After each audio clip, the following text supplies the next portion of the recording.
It's Mollena's Black History Minute, which is longer than a minute, 'cause I'm reclaiming my time. Yeah. Welcome. Whoa, I screwed up. Oh my gosh. Okay. I'm too lazy to restart it. 5, 4, 3, 2. Hi, welcome to Mollena's Black History Minute, number 21, courtesy of, you guessed it, Urban Intellectuals, Black History Flashcards. Check them out at urbanintellectuals.com. Super fascinating, super amazing. Get them for yourself. Get them for your friends. So today's edition is about a gentleman with whom I was unfamiliar, Ivan Van Sertima, and here he is.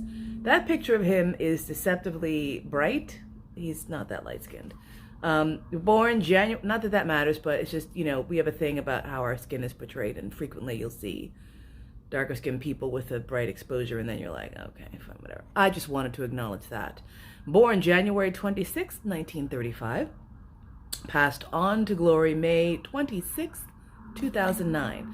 And he was a Guyanese-born literary critic, linguist, and anthropologist.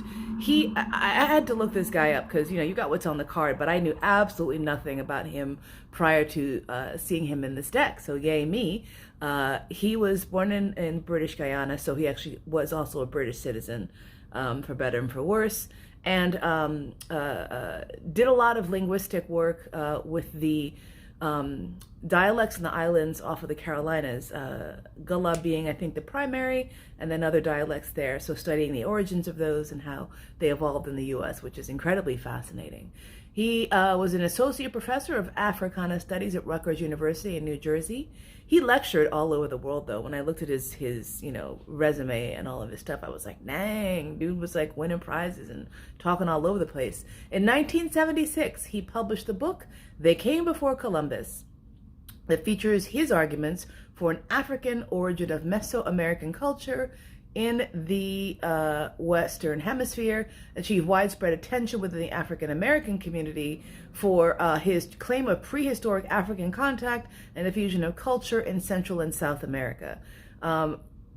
Here's where it gets controversial, in my opinion. Now, I don't necessarily think that because a thing was not peer-reviewed by white other anthropologists means that it's immediately dismissible, but the risk of making claims as broad as your culture is a result of this other culture downplays the importance and acknowledging the history of the folks that are there. It's like the old ancient aliens thing. Old African peoples couldn't possibly have built the pyramids. It must have been aliens, which is so fucking racist. All of this shit is so racist. It makes me so aggrieved and pissed off. So is this leaning into that? I suspect it could. I have not read the book, so I do not know details of what his assertions are and how deep that goes. But on the surface, to me, it looked a little bit like that. So I was like, I'd be curious to read it, but I'm hesitant to just accept that wholesale.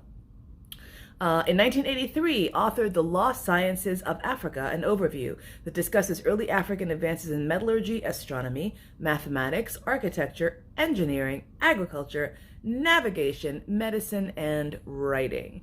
And that is very fascinating to me because one of the things, of course, that African Americans have been stripped of in the U.S. is full and robust teaching that focuses on STEM topics. And it's obvious to me when you look at the history of slavery in the Americas, so much of the innovation that was occurring in agriculture was a direct result of the knowledge that the enslaved Africans brought with them when they were abducted from and forced to servitude and chattel slavery in the Americas.